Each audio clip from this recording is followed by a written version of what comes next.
www.jamiamadiniyajadid.org. WhatsApp group number +92 333 424 9302.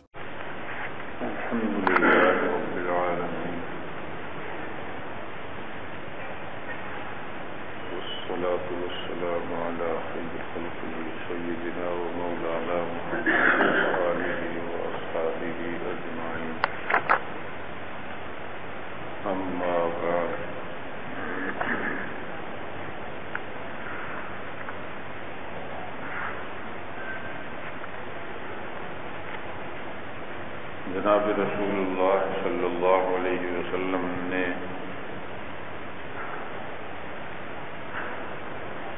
بیعت کے جو کلمات رکھے ہیں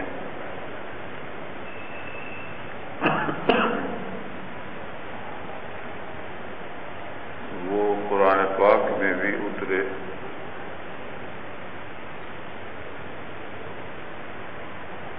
اور اس میں ہے اذا جاءک المؤمنات یبایعنک، جب مومن عورتیں آئیں بیعت کرنے کے لیے تو بیعت انہیں بیعت کر لیں، لیکن اس طرح الا اللہ یشرکن باللہ شیئا، اللہ کے ساتھ شریک نہیں کریں گی، ولا یسرقن، چوری نہیں کریں گی، زنا نہیں کریں گی، بہتان نہیں باندھیں گی، اور اچھے کام میں تعمیل کریں گی، تو پھر بیعت کر لیں۔ یہ کلمات قرآن پاک کی آیت میں ہیں، سورہ ممتحنہ ہے، اس میں یہ کلمات آئے۔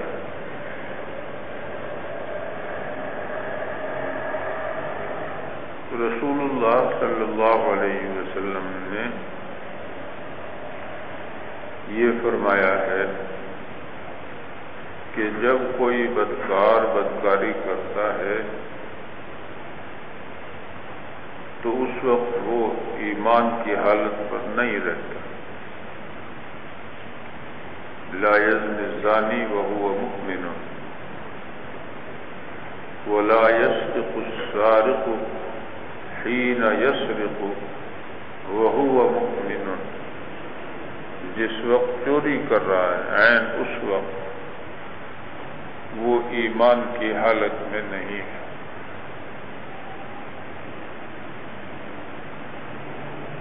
ولا یشرب الخمر حین یشربها وہو مؤمن، جس وقت شراب پیتا ہو اس وقت وہ ایمان کی حالت میں نہیں۔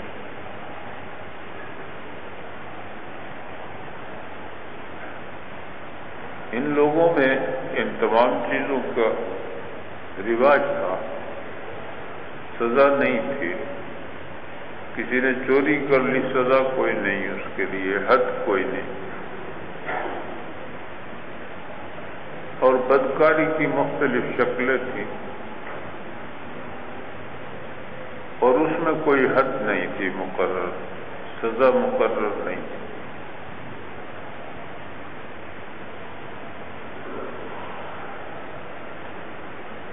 شراب عام چیز تھی، کوئی بات تھی ہی نہیں خرابی کی اس میں۔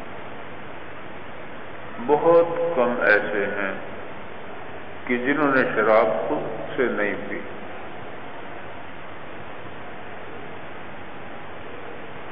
یہ ذکر کیا جاتا ہے تاریخ میں، ان کے اسماء گرامی ہیں کہ انہوں نے یہ دیکھا کہ شراب پینے کے بعد عقل کام نہیں کرتی اور آدمی ایسی باتیں کرتا ہے کہ جس پہ لوگ ہنستے ہیں۔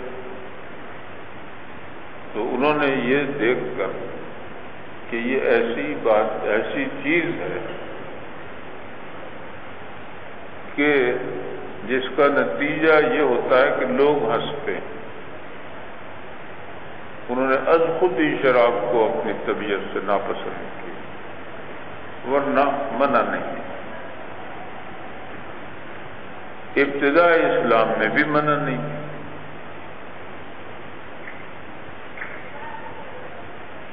حضرت عائشہ رضی اللہ عنہا بھی فرماتی ہیں کہ پہلے تو ایمان کی طرف آپ نے دعوت دی، جب ایمان مضبوط ہو گیا تو پھر رسول اللہ صلی اللہ علیہ وسلم نے امر اور نہیں فرمایا کہ یہ کام کرو، یہ نہ کرو اور اس کی یہ سزا ہوگی۔ پھر حکومت ایک طرح قائم فرمائی اور احکام الہیہ تدریجاً نازل ہوئے۔ جتنی جتنی ان میں برداشت ہوتی گئی، آزاد معاشرے کے پیداوار تھی، جتنی جتنی برداشت ہوتی گئی اتنے اتنے احکام اترتے چلے گئے۔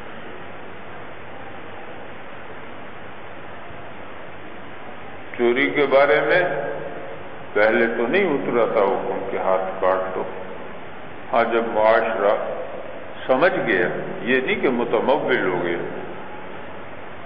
معاشرہ سمجھ گیا، سلجھ گیا ذہنی طور پر، ویسے غریب ہی تھے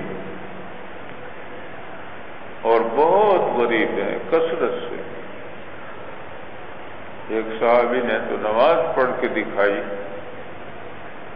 قصداً ایک کپڑے میں، تو ان سے اور چادر جو دوسری تھی، ایک باندھ رکھی تھی ایک اوڑھنے کی تھی، جو اوڑھنے کی تھی وہ لٹکی ہوئی تھی، پاس ہی ایک لکڑی کھڑی تھی اس پہ لٹکی ہوئی۔ تو ان سے کسی نے پوچھا کہ جناب نے ایسے کیوں کیا؟ انہوں نے کہا اس لیے کہ تم جیسا کوئی آدمی مجھے دیکھے گا تو پوچھے گا تو بتاؤں گا کہ صحابہ کرام رسول اللہ صلی اللہ علیہ وسلم کے زمانے میں دو کپڑے کس کے پاس ہوا کرتے تھے، اب دو کپڑے بھی میسر نہ ہوں اور چوری پہ ہاتھ کاٹ دیے جائیں۔ اب یہ کہتے ہیں لوگ آج کل کے دور میں کہ پہلے معاشرہ درست ہو، متمول ہو، ہر ایک کو کھانے کو میسر ہو، فراخ روزی حاصل ہو، پھر یہ سزائیں نافذ کی جائیں۔ حالانکہ بات یہ ہے کہ آدمی غربت میں تو مان بھی لیتا ہے، اگر غربت نہ رہے تو سنتا بھی نہیں کسی کی، پریشان حال ہو کوئی بات کہی جائے تو سمجھ میں آ جائے، اور جو امیر ہو دولت مند ہو وہ تو سمجھتا ہے کہ میں ہی بڑا عقل مند بھی ہوں، دولت مند بھی میں ہی ہوں، عقل مند بھی میں ہی، تو دوسروں کی بات تو خاطر ہی میں نہیں لگتی۔ تو معاشرے کی درستگی اس دور میں کیسے ہوئی تھی؟ وہ فکری لحاظ سے کہ ان کا ذہن صحیح طرح سوچنے لگے، حق کو حق، باطل کو باطل، اور دنیا کی بنسبت آخرت پہ نظر یہ رہنے لگے، تو پھر احکام اترنے شروع ہو گئے۔ احکام الہیہ مدینہ منورہ میں سزائیں وغیرہ، حدود، یہ سب اترے۔ مدینہ منورہ جب تشریف آوری ہوئی ہے تو اس وقت تک شراب منع نہیں تھی، اور شراب پیے ہوئے تھے صحابہ کرام۔ احد کے میدان میں شہید جو ہوئے ہیں ان میں بہت سے ایسے تھے کہ جنہیں صحابی کہتے ہیں کہ شراب تو ان کے پیٹ میں ہوگی اس وقت، جو ابتدا میں شہید ہو گئے، شراب منع تھی نہیں۔ حضرت حمزہ رضی اللہ عنہ بھی اس میں شہید ہوئے، اور بدر کے بعد ان کا شراب اور نشہ، اس کا ذکر باقاعدہ آتا ہے حدیث کی کتابوں میں، یہ بھی حدیث کی کتابوں میں آتا ہے۔ اور وہ جو بھول گئے تھے رسول اللہ صلی اللہ علیہ وسلم کے ارشاد کو وہ 30 صحابہ کرام کا جو ایک دستہ مقرر کیا تھا کہ ادھر سے نہ ہٹنا 30 سے یا 50 سے، چاہے تو یہ دیکھو، یہ چاہے ہمیں کامیابی ہو اور چاہے ہمیں شکست ہو اور چاہے ہماری بوٹیاں جانور نوچ جائیں، تمہیں یہاں سے نہیں ہلنا۔ ان لوگوں کے ذہن میں جو بات نہیں رہی اور دماغ میں یہی آیا اور چل پڑے، کیونکہ لڑائی تھوڑی سی دیر ہوئی اور شکست ہو گئی کفار کو، وہ بھاگے، یہ سمجھے کامیاب ہو اور اتر آئے۔ یہ ان کا اترنا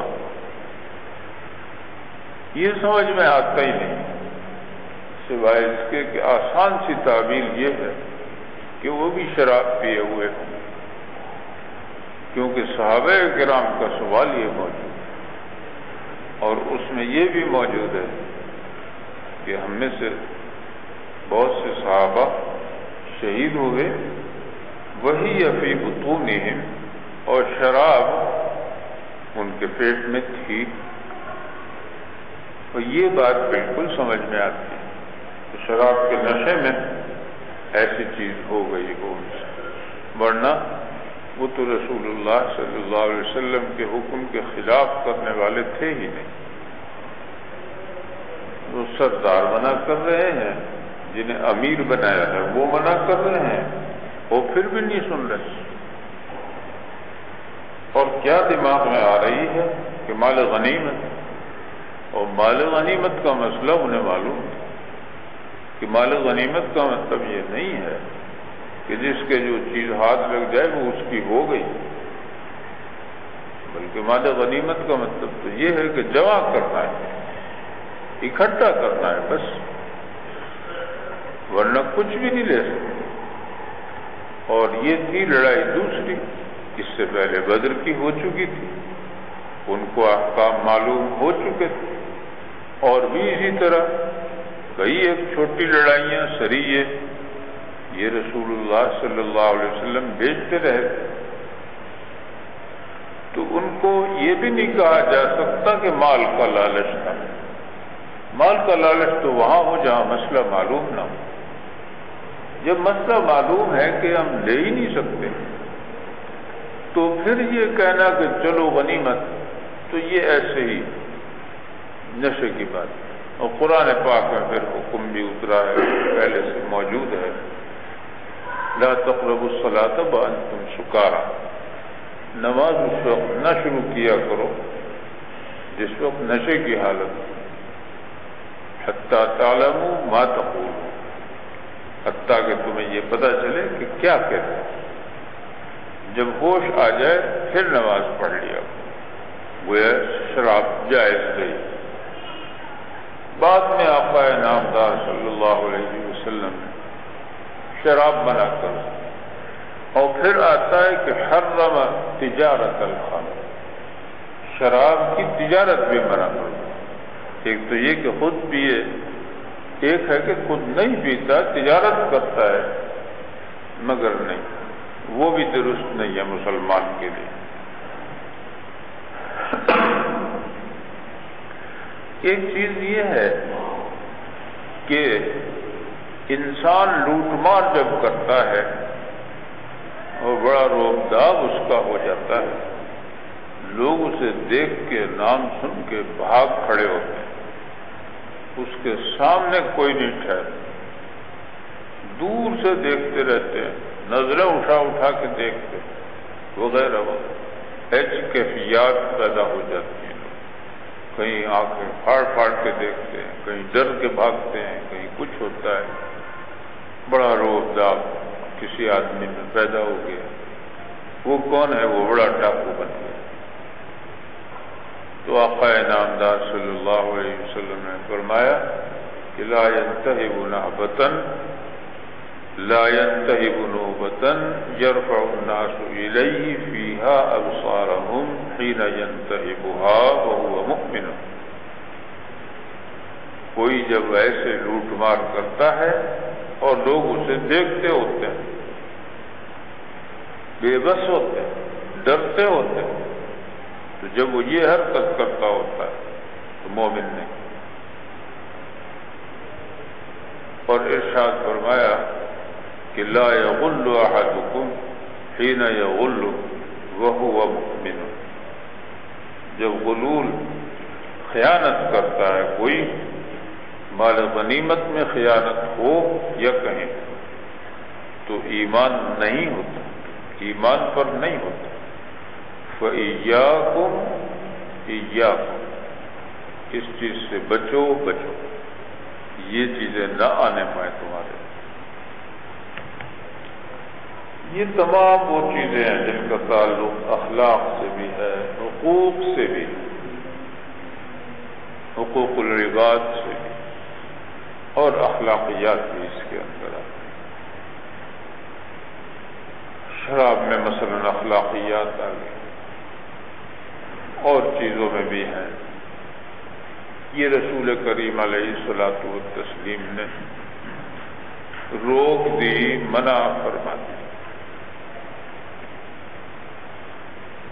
پہلے یہ ان کی رواجی چیزیں تھیں، یہ اکڑ خوں، سرداری، لوٹ مار، ادھر لوٹتے تھے ادھر سخاوت کرتے. 24 حدیث شریف میں جو جملے آئے وہ بڑے سخت، کہ جب وہ یہ چوری کرتا ہے تو مومن نہیں، جس وقت شراب پی رہا ہے مومن نہیں، لوٹ رہا ہے مومن نہیں، خیانت کر رہا ہے مومن نہیں، زنا کر رہا ہے مومن نہیں. یہ تو ایمان سے نکال دیا. تو اب اس پہ اسلام میں ایک فرقہ پیدا ہوا. اصل میں مطلب اس کا کیا ہے؟ اصل میں مطلب یہ ہے جو صحابہ کرام نے سمجھا، اور صحابہ کرام کے بعد تابعین اور علماء نے سمجھا، وہ یہ مطلب ہے کہ ایمان کامل نہیں رہا. کمال ایمانی اس وقت موجود نہیں. اگر ایمان کامل موجود ہو تو یہ بات کر ہی نہیں سکتا. کچھ علماء نے اس کی تفسیر کی کہ نکل آتا ہے دل سے، اوپر آ جاتا ہے، اور جب وہ گناہ کا کام، ان گناہوں میں سے گناہ کا کام کر چکتا ہے کوئی معاذ اللہ، تو پھر وہ لوٹ کر آ جاتا ہے. کیونکہ رسول اللہ صلی اللہ علیہ وسلم کا اگر مقصد یہ ہوتا کہ بس کافر ہو گئے، تو پھر تو یہ بھی حکم فرمایا ہوتا کہ اس کے بعد دوبارہ کلمہ پڑھے، لا الہ الا اللہ محمد رسول اللہ، دوبارہ کلمہ پڑھے. یہ نہیں. تو اس کے معنی پھر اس کے معنی ان کے نزدیک یہ ہے کہ جو یہ کام کرتا ہے وہ ایسے ہے کہ اس کا ایمان گویا نکل گیا.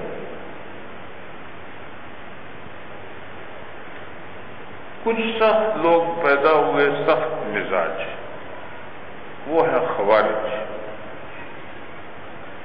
انہوں نے اس کا مطلب یہ لیا کہ بس ایمان سے نکل گیا اور کافر ہو گیا،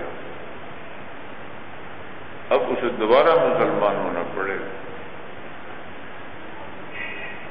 کوئی جھوٹ بولتا ہے تو جھوٹا بھی کافر ہو گیا، دوبارہ مسلمان ہونا پڑے. انہوں نے بالکل ایمان سے خارج کر دیا. لیکن یہ فرقہ کہلاتا ہے اہل بدعت کا، کیونکہ انہوں نے نئی چیز ایجاد کی. اب نئی چیز اعمال میں ایجاد کر لے کوئی، یا عقائد میں ایجاد کر لے کوئی، دونوں بدعتی کہلاتے. تو یہ عقائد کی بدعت ہے. ان کے بعد ایک فرقہ اور آ گیا وہ عقلی بڑا تھا، عقلیات، وہ یہ اصول بنا کے میدان میں آئے کہ جو چیز ہماری سمجھ میں آئے گی وہ مانیں گے، نہیں آئے گی تو اس کے معنی اپنے آپ اپنے مطلب کے جو سمجھ میں آ سکتے ہیں وہ بنائیں، ورنہ نہیں۔ یہی طبقہ معتزلہ کا کہلاتا چلا آیا ہے، اور اس کے طرح طرح کے رنگ ہوتے رہے ہیں۔ اب سر سید تھے، وہ بھی معتزلی تھے، ان کے بعد جو اور گزرے ہیں، مرزا حیرت ہوئے اور شاید اسلم جراج پوری کہلاتے ہیں اور پرویز کہلاتے ہیں، اس طرح کے جو لوگ گزرے ہیں یا موجود ہیں، ان کا اصول یہ ہے کہ وہ حدیث جو عقل قبول کر لے وہ مان لو، جو عقل قبول نہ کرے وہ نہ مان۔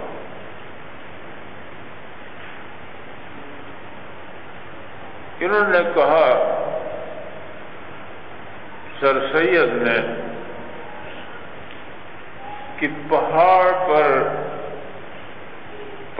کے پتھر سے پتھر کو لکڑی مارنی اور اس سے پانی کا نکلنا، یہ کیا بات، یہ کیسے، سمجھ میں نہیں آتی۔ لہذا قرآن پاک کی آیت اضرب بعصاک الحجر، اپنی لاٹھی پتھر پر مارو، اس کا ترجمہ بدل ڈالا اور انہوں نے کہا کہ اپنی لاٹھی ٹیک کر پہاڑ پہ چڑھ۔ جب وہاں پہنچے تو ماں 12 چشمے دی، اور فنفجرت کے معنی اس میں سے پھوٹ نکلے، اس کے معنی غائب کر دیے، گول گول کر دیے۔ کیوں؟ عقل قبول نہیں کرتی۔ عذاب قبر، سوال قبر انکار کرتے ہیں کہ نہیں ہوتا، کیونکہ اگر ہوتا تو نظر آتا، نظر تو آتا ہے، لیکن قبر میں لیٹا دو اور اگلے دن کھول کے دیکھو لیٹا ہی ہوگا، بیٹھے گا تو نہیں کہیں۔ لہذا عذاب اور سوال یہ ہے ہی نہیں۔ ان کا یہ عقیدہ انہوں نے بنا لیا، گمراہی میں پڑ گئے۔ بدعات، یہ بدعت کہلاتی ہے، یہ بدعت عقائد ہوئی۔ اس میں ایسی چیز کا اگر انکار ہو جائے جو قرآن میں آئی ہو تو کفر ہو جائے گا، اور ایسی چیز کا انکار ہو جائے کہ جو شروع سے آج تک ہر مسلمان جانتا ہے، چاہے کہیں بھی گیا ہو۔ مثال کے طور پہ مغرب کی 3 رکعتیں، آسان سی مثال ویسے عام فہم، مغرب کی 3 رکعتیں یہ کسی بھی ملک میں چلے جائیں، جہاں بھی مسلمان ہیں وہاں یہ، انڈونیشیا، ملائیشیا اور آگے چلے جائیں، جاپان میں کوئی مل جائے، چین کی طرف تو کروڑوں ہیں، وہ 3 ہی پڑھیں، فجر کی 2 ہی پڑھیں۔ اب اگر ان کا کوئی انکار کرتے ایسی چیزوں کا، تو پھر یہ ہے کہ وہ تو پھر اسلام سے نکل جائے، یہ کفر ہے۔ نماز کی تعداد، گنتی رکعتوں کی، یہ قرآن پاک میں کہیں نہیں، اور حدیث پاک میں بھی کم ہے روایت، اور عمل بہت وہ چلا رہا ہے۔ اتنا ہے کہ جہاں بھی جائیں گے وہاں یہی ہے، جو نمازی ہوگا وہ اسی طرح پڑھتا۔ تو ایسی چیز کا انکار کرتے ایک چیز کا بھی تو کفر ہو جاتا، اسلام ختم ہو جاتا۔ تو تمام ضروریات، یعنی جو چیزیں اسلام نے اس طریقے پر ثابت کی ہیں اور ہمارے پاس تک ثابت چلی آ رہی ہیں، وہ ضروریات دین کہلاتے. ضروریات دین کا انکار نہیں کیا جا سکتا. جیسے قرآن پاک کی آیت کا انکار نہیں کیا جا سکتا. تو ان لوگوں نے عذاب قبر کا انکار کر دیا، پل صراط کا انکار کر دیا،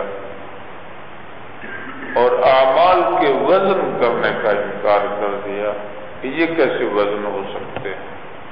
عمل کون سی چیز ہے، کہاں سے وزن ہو، رہتا کہاں ہے. حالانکہ اب چیزیں نکل آئی سائنسی ایسی جن میں عمل محفوظ رہتا ہے، فلم بن جاتی ہے، دہرائی جا سکتی ہے، ساری دکھائی جا سکتی ہے.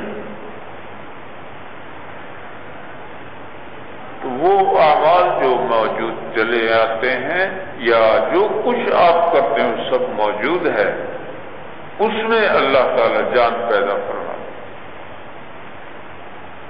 وہ قبر میں بلکہ ساتھ بھی آتا ہے کہ وہ رہے گا ساتھ. اور اچھے اعمال اگر ہیں تو وہ کہے گا کہ مجھے تجھے دیکھ کر خوشی ہو رہی، سکون ہوتا ہے. تو وہ جواب دیتا ہے کہ میں تیرا عمل اور تیرے ساتھ ہی رہوں گا. تو اب عذاب یا سوال قبر کا وہ احادیث میں بہت آیا ہے. ایک دفعہ رسول اللہ صلی اللہ علیہ وسلم کہیں تشریف لے جا رہے، جانور بدک گئے، آپ کی سواری جو تھی بد کی. تو اس پر ارشاد فرمایا کہ یہود تعذب فی قبورہا، یہ یہودی ہیں، ان کو عذاب ہو رہا ہے قبر میں.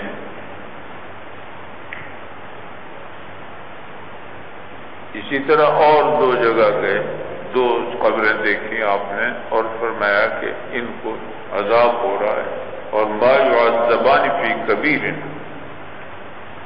کبیرہ گناہ میں نہیں یا بڑے مشکل گناہ میں نہیں، بچنا ممکن تھا لیکن یہ بچے نہیں.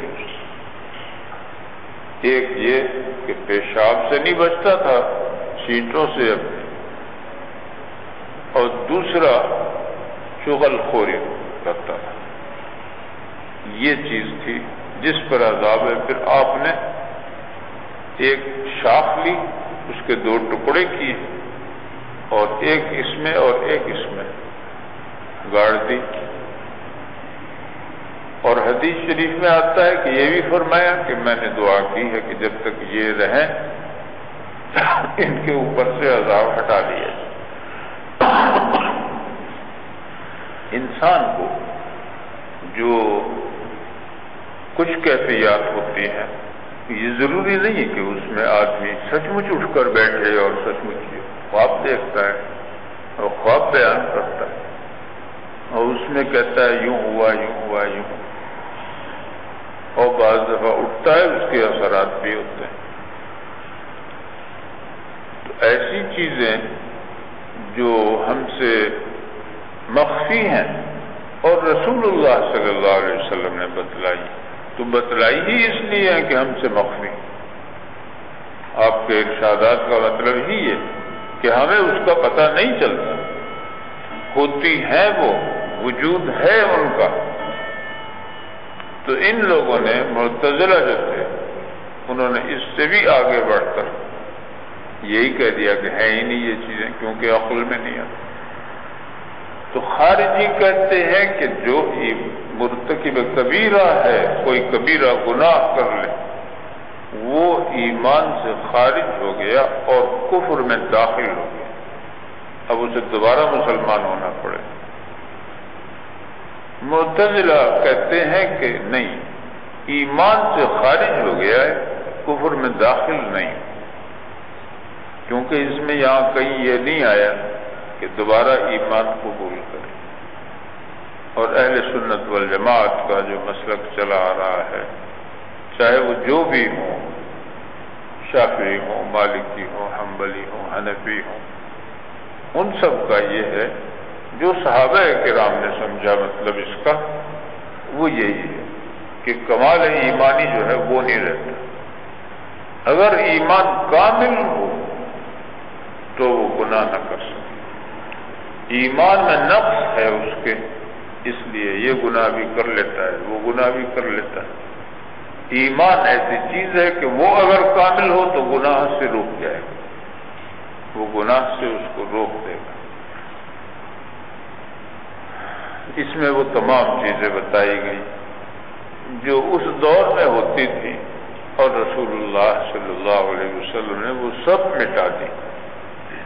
لوٹ مار ختم ہو گئی، بالکل ختم۔